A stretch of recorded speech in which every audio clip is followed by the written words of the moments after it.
te le projet de doon ñëw en complément de le Sénégal n'a pas besoin de Messie ni de héros mais d'une masse critique de citoyens parce que dañoo bëggoon distinguer tout le temps le projet qui devait être dépersonnifié du leader qui l'a incarné à un moment T, quel que soit son mérite et quel que soit njàmbarte. moo tax ñu doon réorienter tout le temps les militants vers l'essentiel et l'essentiel c'est le projet parce que nit la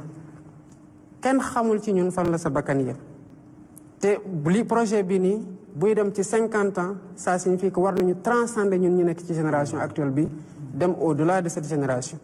loolu mënuñu ko tabax autour d'une personnification outrancière du projet. Authenticité au Pastef mooy loolu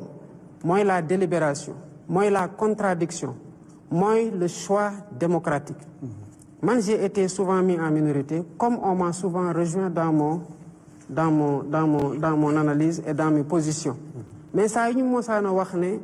d'accord ñu ak Diomaye majorité bi fii la basculer ñaar laa ko wax te mos naa ko wax ci benn émission du benn di ñaar mooy loyauté au leader, fidélité à la ligne du parti et au projet. te projet boobu moo tax ay nit sacrifié lu bari muy bakkan muy laago muy liberté ñii seen say tas ñii ñàkk seen liggéey ñii ñàkk seen alal loolu ça n'a pas été fait pour les beaux yeux d'un homme ça a été fait pour la quintessence du projet qu'il fallait protéger à travers la personne qui l'a incarné. Mais on doit toujours tenir à distinguer le projet des différentes personnes qui l'ont incarné. La preuve, moi j'ai été un secrétaire général. Avant d'être secrétaire général, j'ai été coordonnateur du mouvement des cadres. Avant d'être coordonnateur du mouvement des cadres, je n'ai pas occupé de fonction. Mais bi ma occupé de fonction bi yëpp ku ne xam na sama liggéey la woon parce que tous les mouvements yi ma la wax ni man maa ko installé bi ma koy installé je n'avais aucune fonction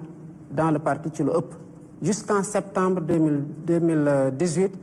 date de l'installation du mouvement des cadres kon les mouvements yi ñu installé avant les jeunes les enseignants les femmes bi ma koy installé di ko initier et jusqu'au mouvement des cadres je n'avais pas de fonction mais tey nekkatuma secrétaire général et ce rôle-là doit être continu ëllëg tel que suñu statut yi dañ ko waxee ni bu yàlla dogaloon Sonko nekk comment ça s'appelle président de la République en fait dafay décharger wu de ses fonctions de président du parti bu boobaa le parti devra se choisir un président qui doit avoir la même stature ba pare incarner le projet kon les cadres qui comprennent cette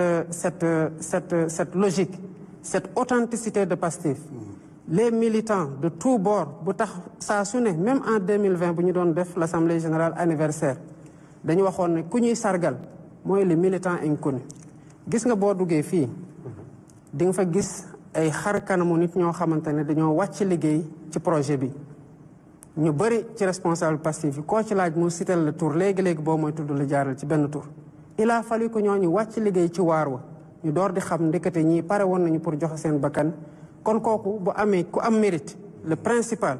mooy ñi ci ñàkk seen bakkan ñoo gën a méritant parce que joxe nañu lu kenn joxul ñi ci tegu mooy ñi nga xamante ne dem nañu ba seen cër dagg ci muy loxo muy tànk wala ñu seen bët tuuru ci